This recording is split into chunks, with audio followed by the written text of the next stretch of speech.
By 2020, Nasty C made a move most SA rappers only dream of. A move that could have taken him anywhere in the world, bro. But here's the thing though.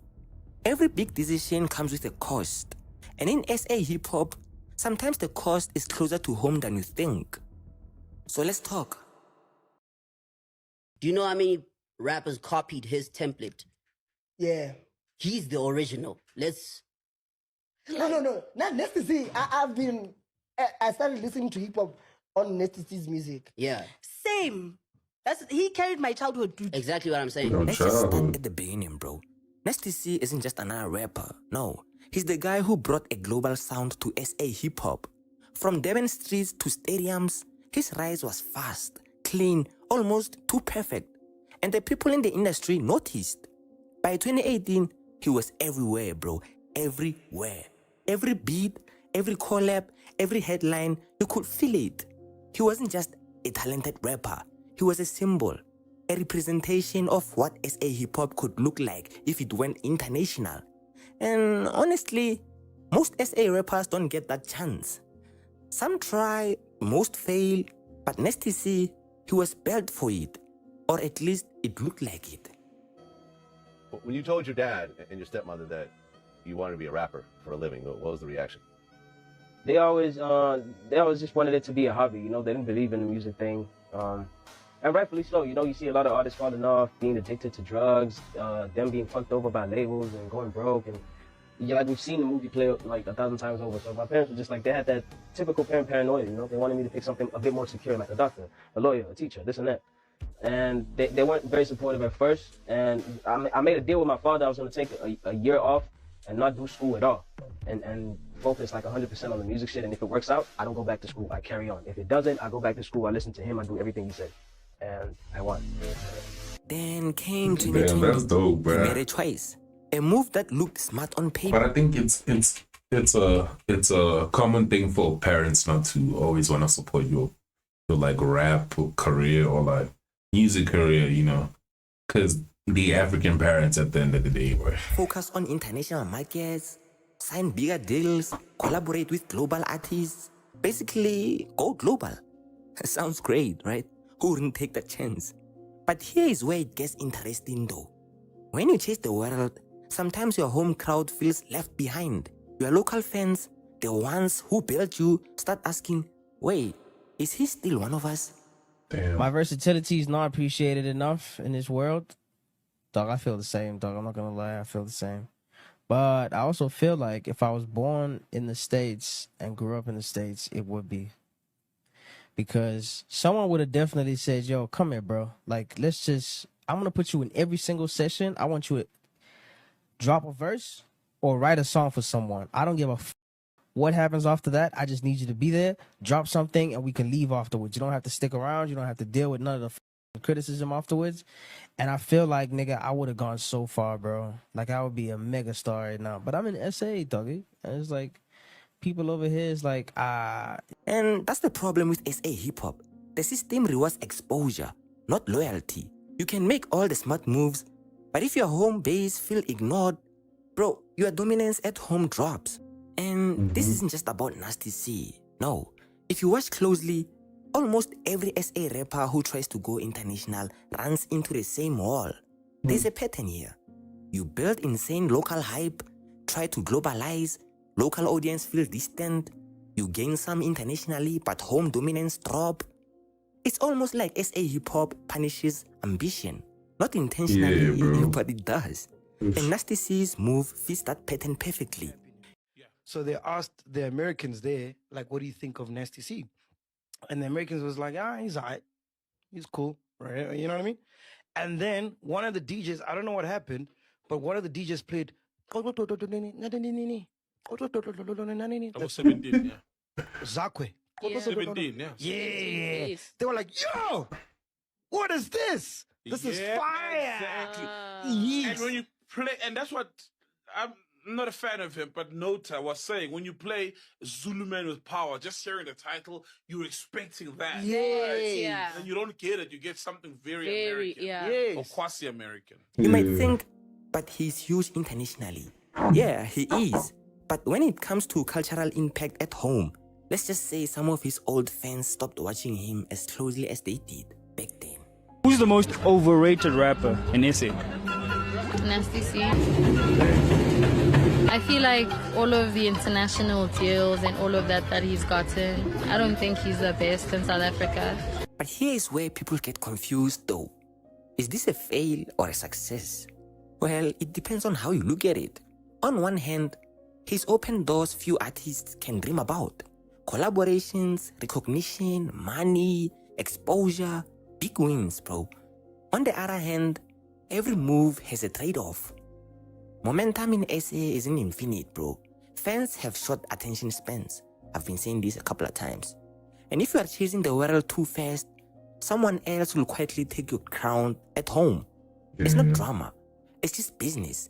And honestly, the sad part is, most SA rappers don't even realize it's happening until it's too late. We're interviewing him, went to Universal, and he came with an American crew whose job was to promote him in America. So the sole purpose, his management team, why he got them, was for them to get him interviews in America. But the first interview they got was with so the pots weren't. I'm sad for Nasty C though, because when Nasty started, I don't know his setup and whatever, but when he started, it sounded like he was doing his own thing, you know, self-producing and so forth. And I feel like that was the best Nasty C. Then there came a part where he signed a major contract with, I don't know, was it Rockefeller, Universal, whatever. And then since then, it's just never been the same or good. And honestly, this is the bigger issue with SA hip-hop, bro. The system isn't broken, no, but it's weirdly designed. It rewards safe moves, predictable releases, moments instead of careers. Yeah, bro. That's like in SA, you won't get rewarded for being different. You won't get rewarded for like trying things a different way and trying to be unpredictable. Like, if anything, if you experiment or try to be, you know, stand out from the crowd, you will be crucified for it, bro. And I think it's hard for musicians and artists. He tried to break the system. He went global. And that's exactly why this story matters. Not just for him, but for every artist trying to do the same. The reason why Nasty C did not make it as how we thought he would in the States is because he sounds like them. So imagine if MT were to go there. Yeah. Then he would make it. So do you think that's true? He sounds too American to make it to America? Okay, I wouldn't. To make it in America. In terms of making to make it there, you know, in America, if you're from New York, you rap like a New Yorker, and if you're from Atlanta, you rap like a Atlanta. So I think to make it in the States, dog, it's already hard because Nasty C is gonna sound like a lot of people in the States, and when he comes to the States, it's gonna be like they've already heard something like that, you know. As opposed to if he brought like South African sound and he took it to the States, I think people would actually listen because now he's bringing African sound instead of like copying the same sound that they already made. I think they couldn't place him. Right. Yeah, so I think that's what happened because it didn't mean that he can't rap like them or he's whack. And they acknowledged him. Yeah, and they did acknowledge him. I think they just couldn't. Nobody claimed him like. I think that's just what it is. Here's a pattern. SA fans love stars, but only if you are here. Chase ambition, and suddenly you are too far. It's a cycle we've seen too many times. And yes, it's frustrating, but it's the truth. So, did the risk pay off though? It depends on who you ask. Internationally, yes, it's a huge win, bro. You got him on WhatsApp, bro? Well, I message, but yeah. Shit, you got T.I. on WhatsApp.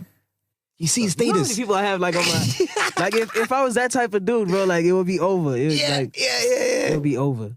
Fuck. Now, is the added pressure? Because I remember you mentioned like T.I. is your favorite rapper. Nah, there was no pressure just because of the person he is, man. I don't think he's that type of guy. Like he's very human. You know what I mean? Like he's not like a rapper. Locally, it has some cracks. Maybe the lesson is simple. In SA hip hop, ambition is a gamble, and Nasty C just put all his chips on the table. Some people cheer, some people whisper, some people scroll past without noticing. Abo Nasty C are lost. Abo Nasty C are lost. Right now. He came up into the game, he got all to the highest heights, and then he's now back at ground level, performing at nightclubs and whatnot. But here is the real kicker though. The moment you think you are untouchable, the system quietly tests you. And Nasty C, he passed some tests, failed others. Welcome to SA Hip Hop, bro, where every move has consequences. And if you are wondering, yeah, he will probably be fine. But watching the pattern, now that's the fun part. Do you own your music? I own most of my music. I am in a partnership right now. I'm in a What the fuck is that quality, bro? Deal. Is that how you say that? I'm in a deal? I don't know. Whatever.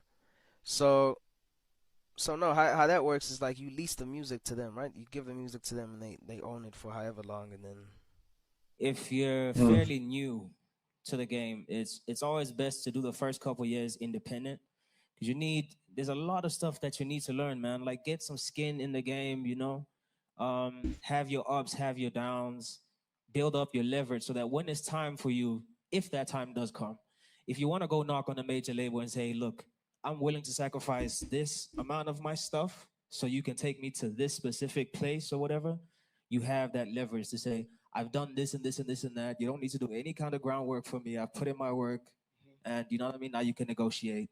So that's the leverage, building the leverage. Yeah, 100%. Oh, that's amazing. That's 100%. amazing. All right.